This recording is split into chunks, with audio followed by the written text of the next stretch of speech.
pas que je suis un bon réalisateur, je dis j'ai fait un beau film. Ce que je suis certain, c'est que ce film m'a vraiment transformé. Combien le cinéma est important pour nous. Est-ce que les gens ont envie qu'on leur parle de la vie? Les cinéastes ont besoin qu'on s'intéresse à eux, vous le savez. C'est la fascination pour un homme dans ce territoire. Hein. De toute façon, je veux dire, on a tous une référence par rapport à l'Amérique. Chacun a ses références intimes, culturelles ou personnelles. Et pour pouvoir entreprendre une entreprise, c'est le cas de le dire, une entreprise pareille, il fallait diviser le temps et l'espace. Et donc on a divisé le temps en 4 mouvements de 4 semaines, de 5 semaines, et sur 4 saisons. Donc on a commencé par l'été pour aller vers l'automne et puis de l'hiver vers le printemps. Et on a divisé en 4 sessions de tournage.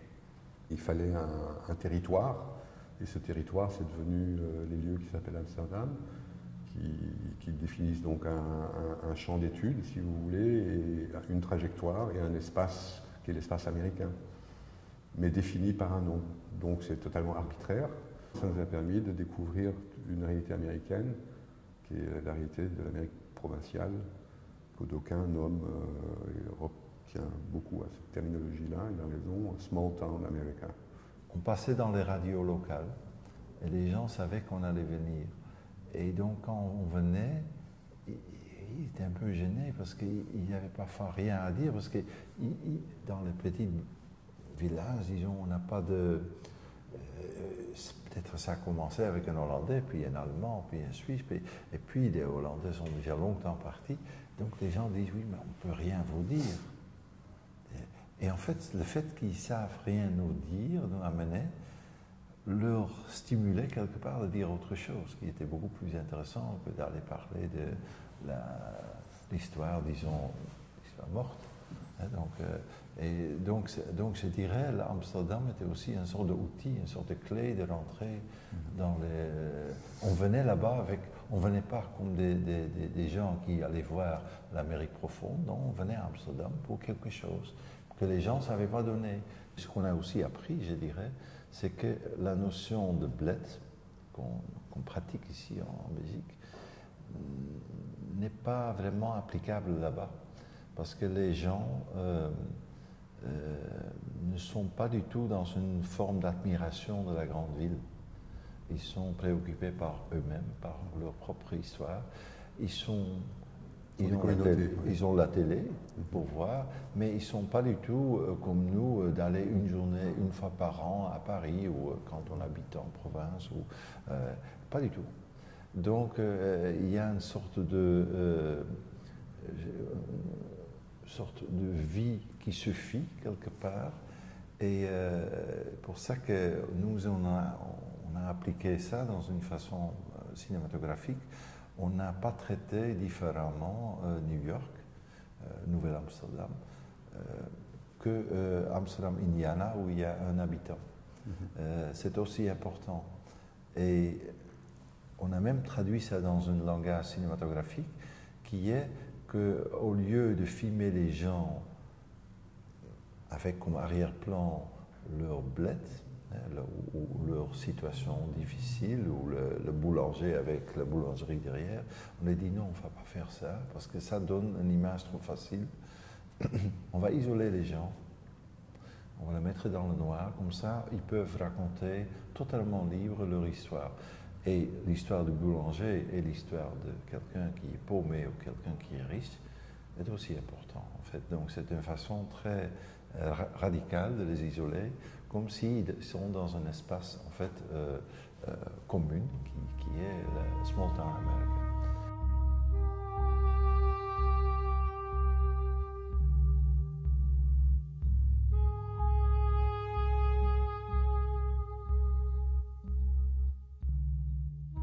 Il y a quelque chose qui a été très déterminant dans l'aspect visuel, c'est l'utilisation de l'appareillage, une caméra donc photo Canon 5D. Oui, la caméra, en fait, moi je l'ai comparée plusieurs fois. On sentait dès le départ que c'était un outil de passage, en fait. C'est un peu comme le Polaroid. C'est un outil qui n'est pas parfait, mais ça a une texture intéressante. Même chose avec cet appareil photo. Et en fait, nous, au lieu d'essayer de masquer les défauts, on les a utilisés. Donc, effectivement, parfois, et on est très metteur en scène. Donc, on place quelqu'un ici devant la caméra, puis quelqu'un d'autre derrière qui est flou. Et je suis derrière la caméra et c'est moi qui dirige, qui parle avec ma main. Donc, je dis, parce que les gens adorent d'être dirigés quelque part. Ils trouvent ça beaucoup mieux que d'être avec une caméra invisible, d'être obligé à dire des choses. Donc, on expliquait les jeux. Il y a les deux comme ça. Et la personne derrière, elle est floue, mais elle parle beaucoup.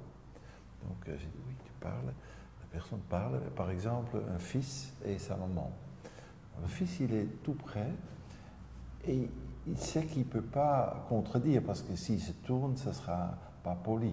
Mais il ne sait pas non plus masquer son désaccord. Donc tu as quelqu'un qui parle beaucoup derrière et quelqu'un devant qui fait comme ça. Alors, donc c'est le non-dit qui devient très important, les mimiques.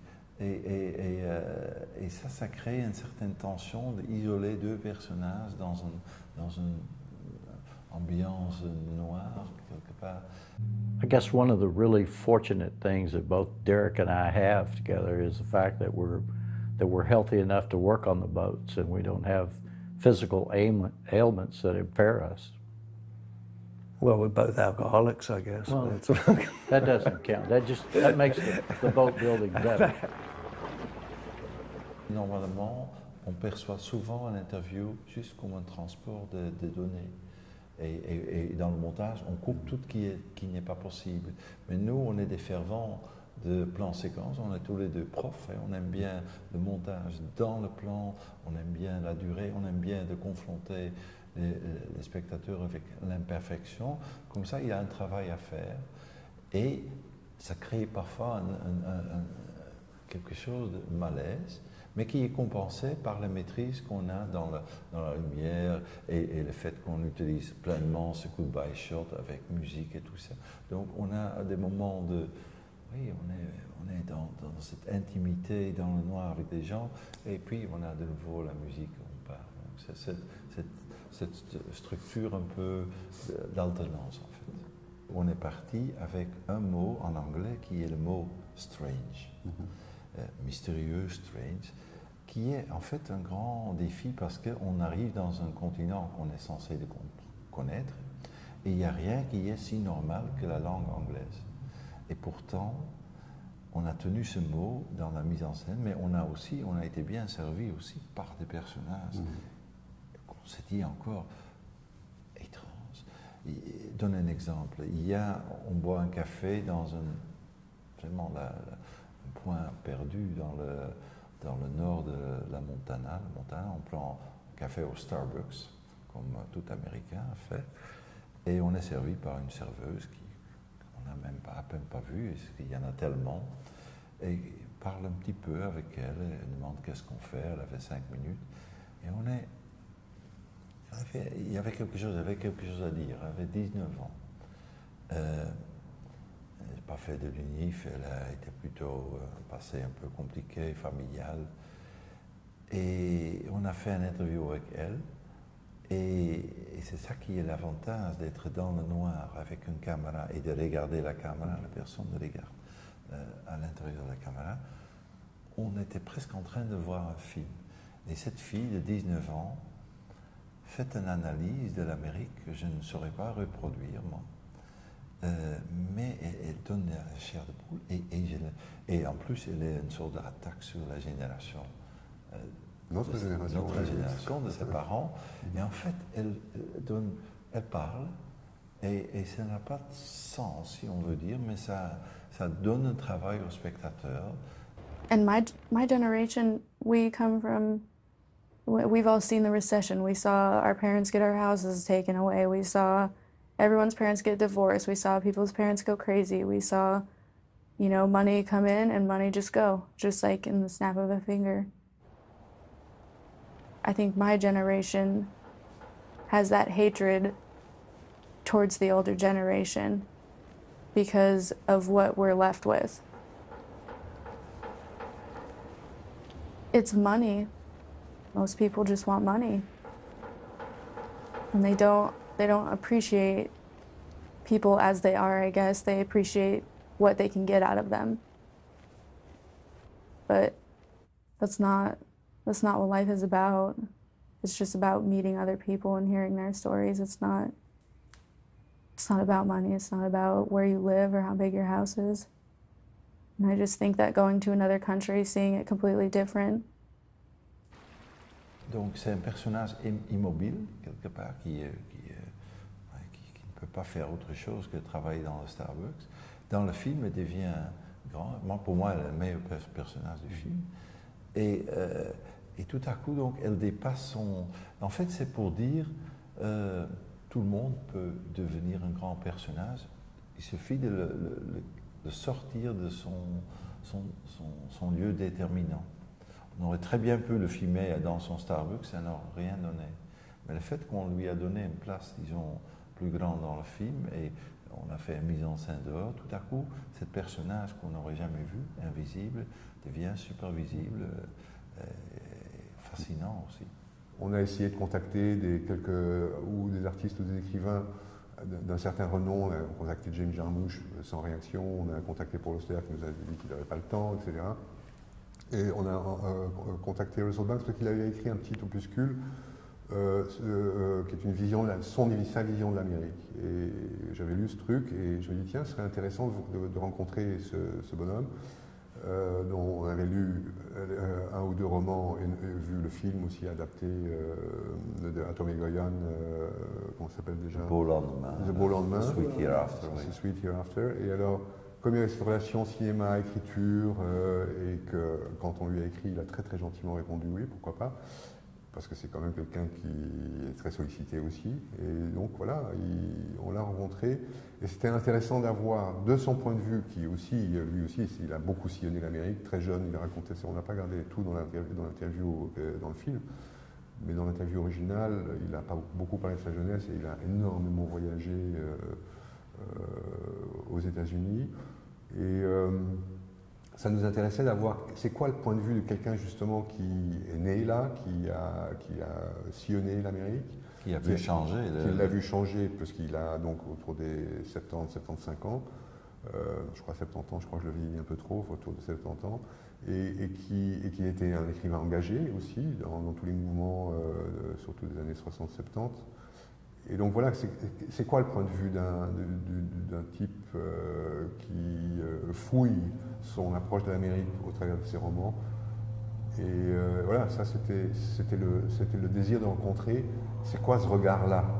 Quel regard pose-t-il lui sur l'Amérique par rapport à nous qui sommes un peu les candidats qui arrivons là avec nos naïvetés ou nos interrogations tout simplement?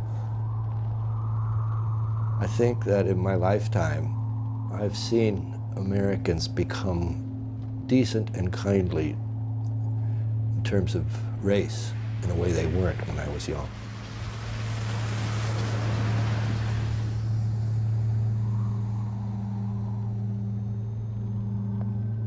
And I've seen them become decent and kindly towards women. And I say that as the father of 4 daughters.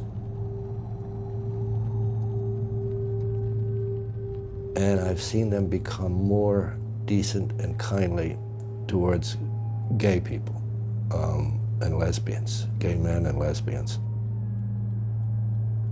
Just in the last few years, I've seen that happen.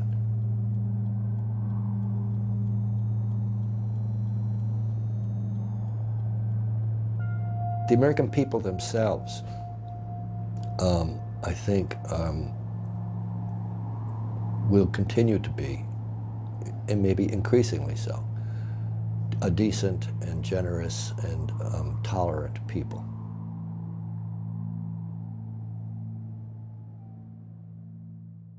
On voulait se laisser libre et dans la manière de tourner, mais aussi dans la manière de le structurer. C'est-à-dire qu'il y a eu des problèmes de structure, c'est-à-dire comment agencer tous ces voyages, tous ces lieux, en respectant quand même une certaine chronologie, en respectant les saisons, etc. Enfin bon, c'était accessoire, mais on s'est quand même à un moment donné senti libre aussi dans cette longue démarche du montage, parce que on faisait fi du temps. On se disait, ça prendra le temps que ça doit, et le film aura le temps qu'il doit avoir. Et on ne voulait absolument pas se mettre dans la contrainte, il faut que ce soit absolument de telle durée, telle durée, telle durée. La difficulté, c'était ça, c'était équilibrer les 4 zones de géographie pour avoir un équilibre de 4 chapitres, plus ou moins égaux. Mais sans la contrainte, il faut que ça soit à 52 minutes, à 90 minutes. Et ça a été le luxe.